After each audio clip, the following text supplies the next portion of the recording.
Le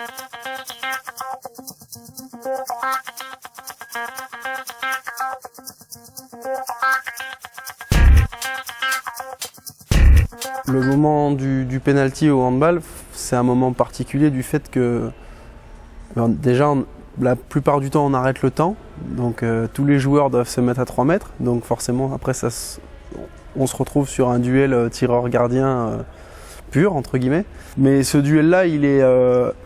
je dirais 50% mental et voire un peu plus, et après 30% dans la technique.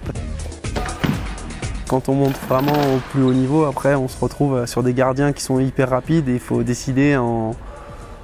très peu, en un dixième ou un centième de seconde. Donc.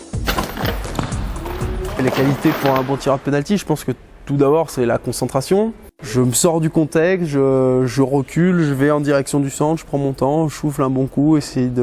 j'essaie de faire baisser le rythme cardiaque pour être le plus lucide possible quand j'arrive face à lui. Parfois on a envie de se faire plaisir et de faire un petit peu un geste sympa, et donc voilà, c'est dans ces moments-là où on a le plus de chances d'en rater, comme toujours. Et après, je pense qu'après il faut s'entraîner, il n'y a pas de mystère, c'est comme tous les postes et comme toutes les actions de tous les sports, si on ne s'entraîne pas, on n'est pas performant. Forcément, il y a des moments où on est un peu moins bien et on en rate plus que d'autres moments. Après, moi, de rater, ça me dérange pas, parce que je sais que celui d'après, je suis capable d'y retourner et de le marquer. Donc voilà, j'ai pas de souci par rapport à ça, de dire si je n'ai raté un, je vais rater le prochain, parce que voilà, j'ai entre guillemets passé ce stade-là à me dire de toute façon, maintenant, celui qui a raté, il vaut mieux l'oublier que d'y penser. Et voilà, je sais que les qualités pour mettre un but à entre guillemets n'importe quel gardien au monde, je sais le faire. Donc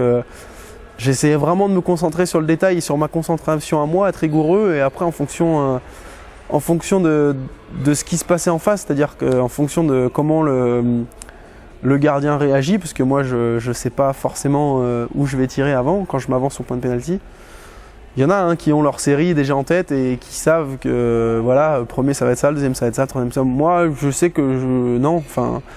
je me dis voilà, je sais à peu près comment il bouge, donc je le travaille un peu la semaine, mais après en fonction de comment lui va réellement bouger à ce moment-là, je choisis quoi. Donc quand je tire sans feinte, il faut décider en un dixième de seconde, et quand je tire avec 2 feintes, ça va jusqu'à 2 secondes quoi.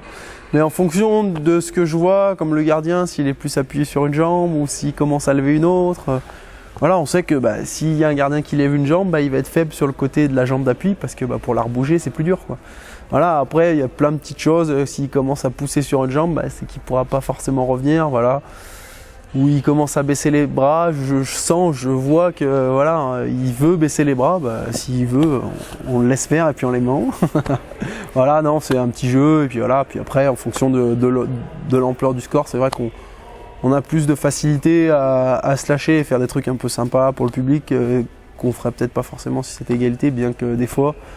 sortir un peu penalty un peu spécial dans des moments critiques, c'est vrai que le gardien s'y attend pas forcément non plus, donc c'est hyper intéressant, c'est pour ça que je m'y suis penché, parce que j'adore ce jeu-là de duel avec le gardien, que ce soit à l'aile ou au penalty.